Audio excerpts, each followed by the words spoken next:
Jets Overtime, we are presented by SiriusXM. Eric Allen and Quincy Enunwa here at MetLife Stadium. The New York Jets fall to the New England Patriots by a 42-10 score here to close out their home slate.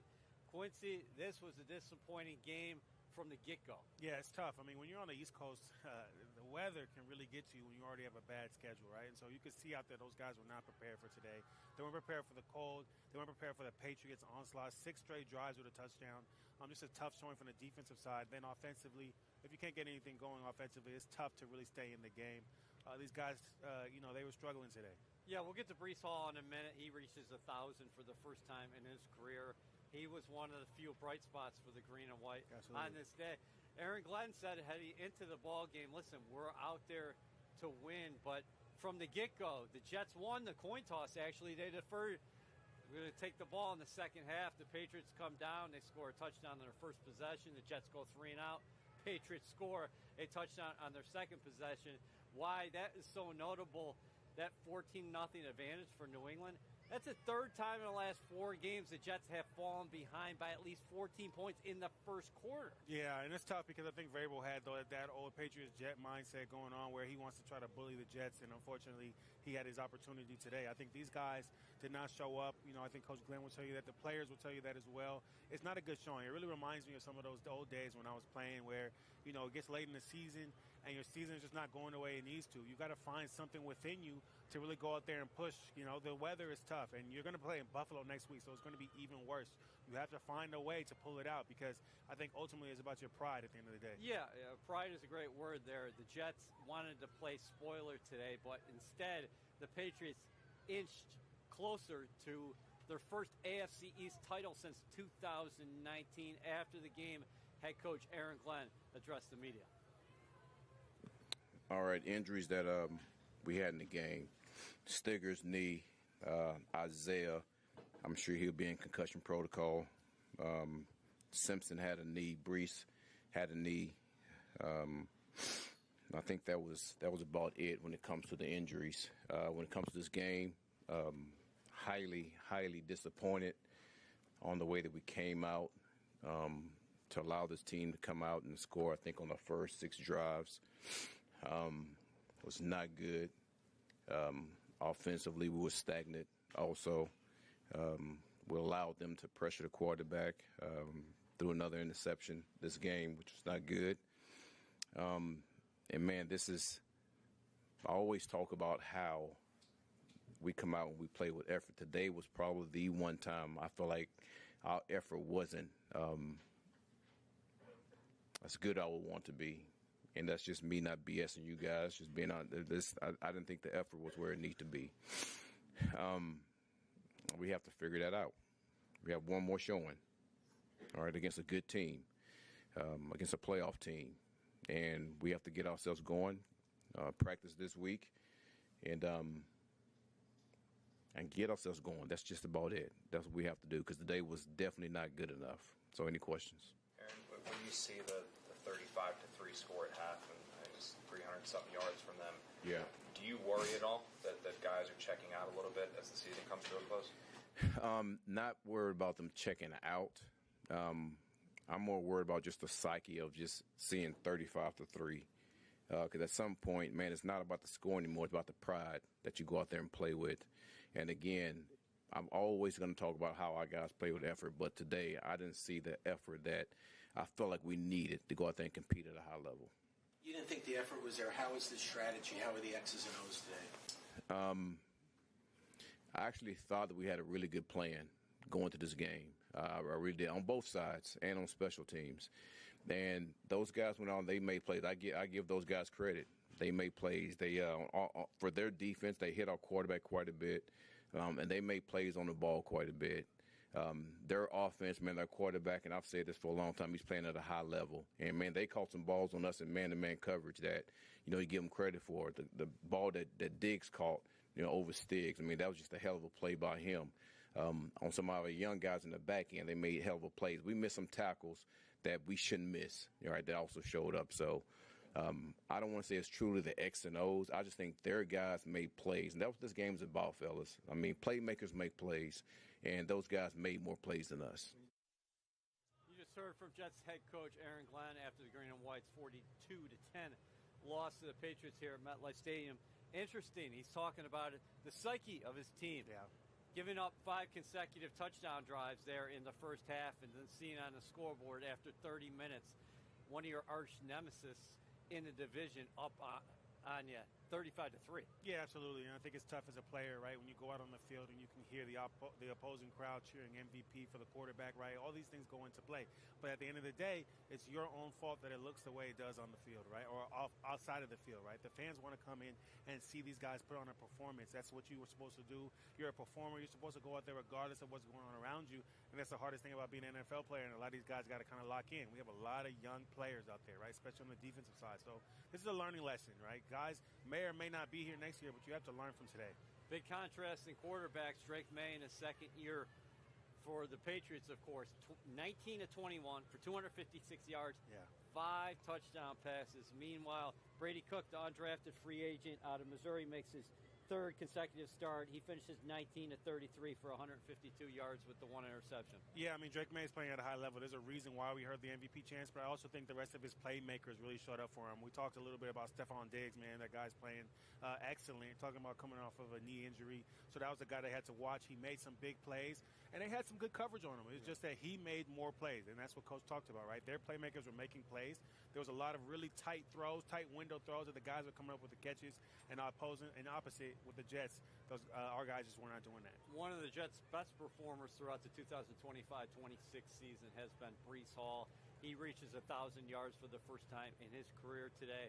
19 carries in all, 111 yards. He got the Jets their sole touchdown in the second half. And on that first half scoring drive, he was the key piece. Yeah, definitely. This guy said it himself. He said, I am the best player on the team and I have to show up. He did exactly that today, man. 111 yards, right? And you're talking about a guy that's scoring a touchdown in the fourth quarter, running away from the defense. That's huge, right? This is a guy that's never going to quit. This is a guy that's going to show up whenever you call his name, call his number, and he did a great job today. Yeah, I got him actually down 14 carries for 111 yards. But again, he's over 1,000 yards for the first time in his career. Great explosion. We see that, the burst up the sideline. And this was a great play. Yeah. Big stiff arm, right? And then you get to see his acceleration running away from guys. He did that all day today. And that sets up a Nick Folk field goal. The Jets getting on the board. Again, listen, Breece doesn't need too much room. And sometimes when he doesn't have any room, he creates it for himself. Unfortunately for the Green and White, playing from behind the entire game. Again, there he is with the touchdown at the beginning of the fourth quarter. He's such a unique back, right, with that long stride, but still able to make guys miss, still able to pull away from guys, right? You see a lot of backs, they have a little shorter stride so they can make these moves, but he can do that even with his stride as long as All right, so with all that being said, you're bringing it down right now. Should we get to your breakdown? Should we get down to Quincy's illustration of number 20? Let's talk about the man. I mean, listen, he deserves it. He deserves all the attention that we can give him. Right, so this play right here, this first play that's coming up here, I'm really excited about it because you talk about the zone reads and shotgun. This is a way for it to get the misdirection on this end right here. So you got the misdirection from the back, but you also have a guy motioning, and then you've got your tight end skipping over him, so he thinks he's going to get blocked. It gives him just enough time to stop his feet, and now Breece Hall gets to hit that edge. Yeah, I like the play call there. Yeah, definitely. They did some good things with some good misdirection. A lot of his big plays were misdirection. Sometimes you have to do that to kind of get this defense moving in different directions. So here, another misdirection play. And then we have Jonathan Mechie doing a great job of leading up into the hole, right? So he's playing the tight end role, essentially, and that gives him a big enough hole to go down the line. And you talk about that long stride. He runs past everybody with it. And this is late in the game, still bringing it. John Mechie today, 3 receptions for 41 yards. Isaiah Williams added 4 receptions for 30 yards. He's been a stalwart on special teams throughout the entire year, getting more involved on the offensive side of the ball, which has been interesting down the stretch. Our Caroline Hendershot talked to Isaiah after the game. Here with Isaiah Williams. Isaiah, what wasn't clicking for the Jets offense today? I mean, just everything.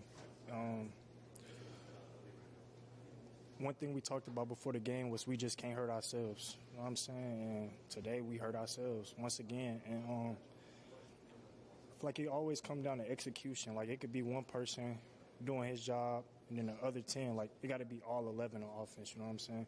And that's one thing we've been struggling with as a unit is just getting everybody on the same page.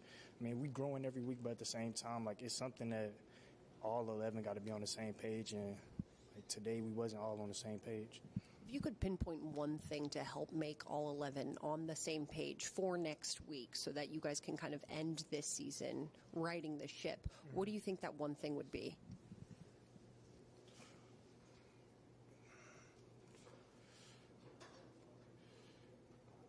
I say buy in. We all just got to buy into the scheme with the coaches. Because at the end of the day, like, what the coaches call, all that stuff, it don't matter. Like, you know what I'm saying? We all just got to buy in, all 11 that's on the field at that moment, and we all got to buy in and do our job. Whatever our job is, like, we got to buy in and do that individually to help the collective unit.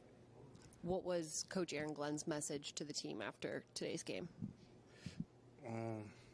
Like, it's the same thing every week. Like, that one disappointing. You know what I'm saying? Like, given that it's our last time in front of the fans this year, like, that's disappointing. But the thing is, like, we got another week. We got to come back, go to work. So it ain't really nothing to harp on, something to learn from, and come back next week and just be better. But, I mean, that one was disappointing. Awesome. Appreciate the time, Isaiah. Thank you so much. Thank you. That's a very thoughtful Isaiah Williams here on Jets Overtime. Took a moment, got composed as far as Caroline's questioning right there, and said that, hey, we as players have to buy in. Yeah, absolutely. And, you know, you talked a little bit about the offense and beating yourself up. I like to think of the offense as like a Broadway play, right? You go out there, anything that happens against you is really just things that you can control, right? Say a wardrobe malfunction and stuff like that. Those are the things that you cannot control. Somebody sneezing during their lines, right? Those are similar to like a false start. All these things that happen that you create, right? So you have to go out there. The defense doesn't matter. When you go out there, it's about just performing. And these guys did not do that. They were beating themselves up with interceptions, right? Interceptions that you should not have thrown, dropping the ball, and now you are in second and long because, you know, you end up fumbling the snap. These are so many different things that they beat themselves up week by week, and it causes the offense to stall, and then you can't play complete football. Hey, did you make that up on the fly right there? I have been thinking about it. Did you get it from a coach? Nah, maybe. I might have, maybe. Who knows? That was really good, buddy. Listen, the Jets have one game left in the 2025-26 regular season. There's the upcoming schedule. It's thin now. 3-13, the Jets going to Buffalo. We'll see what the Bills have to play for, because if Buffalo loses to Philadelphia this afternoon, that game's being played right now, that means New England has already won a division title.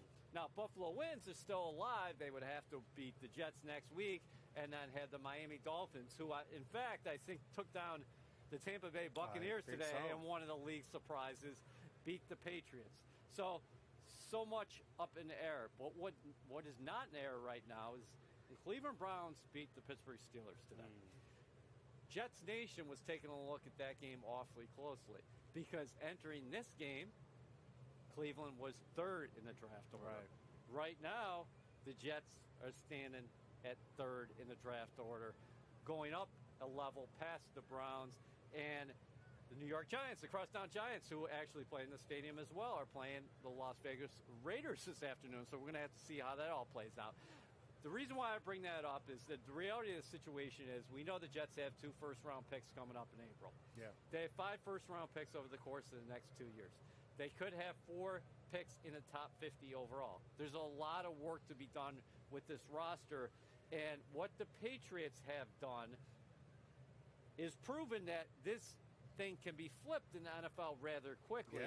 But they have a key piece in place in their quarterback, Drake May. Yeah, absolutely. And coming from the player's perspective, I don't really care where our draft is. This is not to minimize anything you're talking about, but I think I've seen first-round draft picks come in and not be the guy. I've seen first-round draft picks go in other teams and not be the guy, right? I think ultimately, right, these guys have to buy in whoever comes in. And that's something that Coach Glenn has to think about throughout this offseason is, okay, who is really with us and will take us to the next level? Because right now there's a lot of guys who are not performing where they need to perform and may or may not be here next year. So I think individually, each player has to look themselves in the mirror and say, okay, listen, I want to be in the NFL next year, and I'm on one of the worst teams right now. You may not want to admit that, but right now, the way you're performing, I am on one of the worst teams. So there's not many options for me after this. So I have to go out there and prove myself this next game. Yeah, I love hearing from you regarding the player's perspective. I'm telling you the fans' perspective, because we're dealing with that every day. Because they're saying, how can my team get better? Yeah, give me some hope. And they're looking to the draft. But there's two things at play. Yeah. You want to get better on the field each Yes. week, and obviously Aaron Glenn awfully disappointed about today's outcome.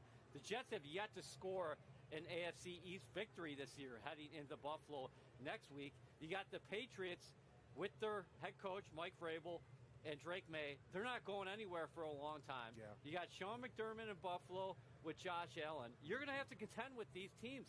The Jets have a ton of work to do, and this was just a tough ball game because this was the season ender at home, and you want to give a better product for your fans, the faithful, the green and white faithful who showed up again today out here in the cold and things like that. And this was just tough, man. Absolutely, extremely tough. And you can see it in the fans as they're heading out. Everybody's frustrated, and as they should be. Yep, and we're keeping it real.